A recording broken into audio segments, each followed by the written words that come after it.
Thanks for joining 28 and Under 8. So you've made it through a week of workouts and here we are on day 21, stretch. So you don't need any equipment. You don't need shoes. I would just suggest a mat. We're going to hold our stretches today for 45 seconds each. So the longer we hold our stretches, obviously the better. And this is why I try to incorporate our scripture and reflection time in my Soul Strength Fit workouts during our stretches, because it really can give us just that perfect amount of time for stretching. So today is just an additional stretch. Maybe this is the perfect little video to add on after a walking or jogging or cardio day, or maybe you just need a little extra stretch after one of your Soul Strength Fit workouts. So I'm gonna set my timer because we will hold each stretch for 45 seconds, and we're going to begin with the runner's lunge. So what I want you to do is 1 foot forward, and then just palms to the inside of that front foot. Okay, so what you're trying to do is really shimmy that back knee back. And you're trying to open up through this front knee. So sometimes as I'm holding this stretch, I'll even play around with opening this front hip and taking my hand like underneath. You'll see how it kind of pushes my knee down and out a bit. You can kind of play around with coming down onto your forearms. Okay, so you'll also notice that as I'm holding the stretch, I'm really kind of turning onto the knife edge side, the pinky toe side of my front foot. Just let your head hang heavy. I just want you to relax and hold into this stretch. I work this particular stretch into a lot of my Soul Strength workouts because it really is such an amazing hip flexor stretch, and that's one muscle that I'd say just about everyone is tight. Okay, now we're gonna start to hinge back. Keep this front foot forward, just flex your toes, straighten your front knee, and I want you to fold and melt right here into a kneeling hamstring stretch. So just hold here, let gravity start to pull your torso down, head heavy. And as you continue to hold and breathe, you can even kind of play around with twisting over your front foot to the outside of your front knee. So wherever feels better, right through center, or take that gentle twist. And as you continue to hold into these 45 seconds, just see if you can melt a little deeper. So after this, we'll get to the other side. But for now, just nice, long, steady breaths. Shift your hips back slightly, torso down.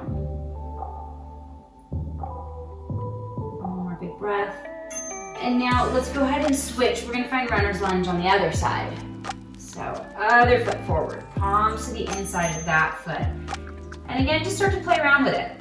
Get into the position, and like I said, I kind of like to roll onto the knife edge of this front foot.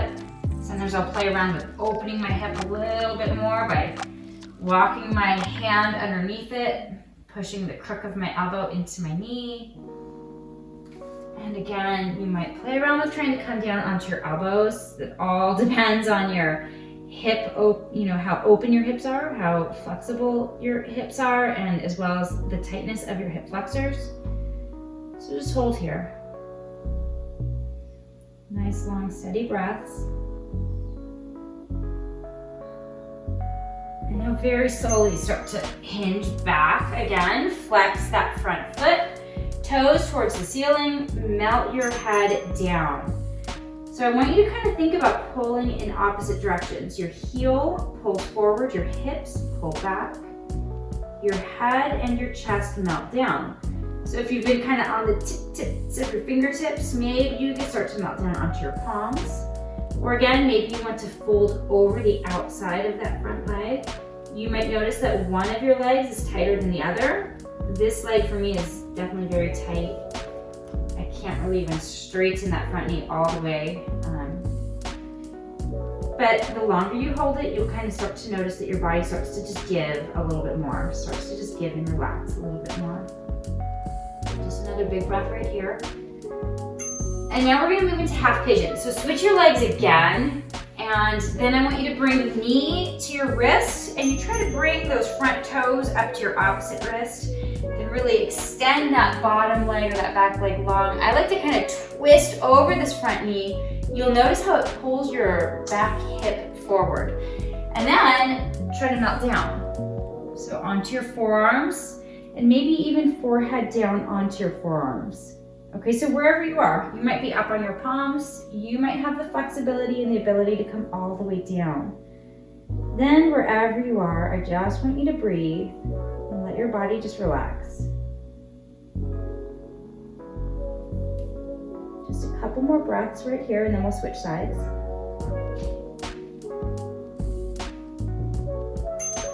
Good. So go ahead and switch it out. Other foot forward, knee to wrist, toes to wrist. Extend that back leg long. And again, maybe twist, twist, twist over that front knee. Feel that back hip pull forward. And then start to crawl down.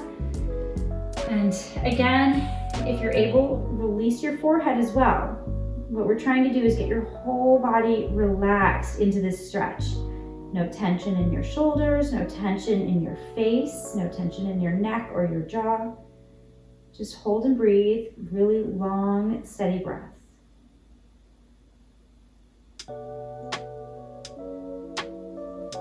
Just a few more breaths here.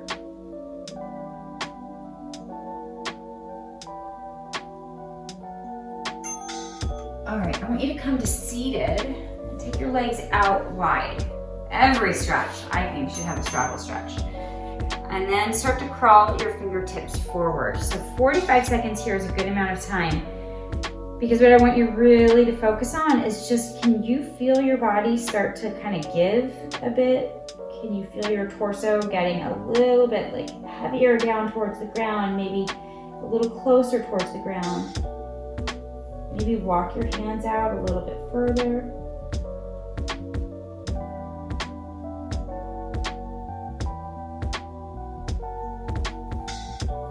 About 10 seconds left, so see if your body might just give in just a little deeper right now.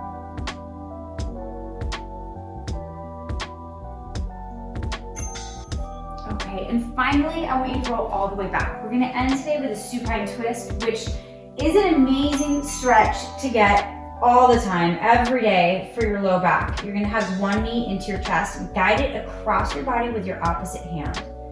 And now I just want you to really think about keeping both shoulders down. Again, release any tension from your jaw or your face. And use that opposite hand to really pull that knee down towards the mat. But don't get that knee down towards the mat if it means lifting your shoulders up. So shoulders stay glued down. Head and neck and face are just relaxed. And feel that twist through your glute and your low back.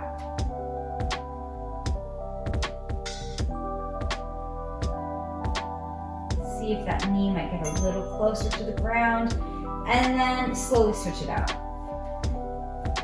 Hug your other knee into your chest, guide it across your body now, and then hold and stretch. So your opposite hand, you can play around with palm up or palm down. And this is a really good time to just kind of close your eyes and feel slow, steady breath moving through your body. Trying to keep your shoulders down as you gently pull that knee across your body.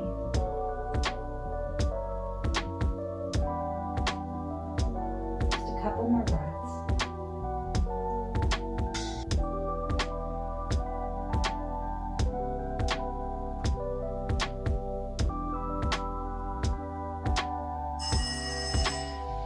And that concludes our stretch today. I hope you feel just a little bit elongated, a little bit more relaxed. Hopefully this was a perfect stretch to add to any of your Soul Strength Fit workouts, or maybe just a cardio day. I'll see you next time.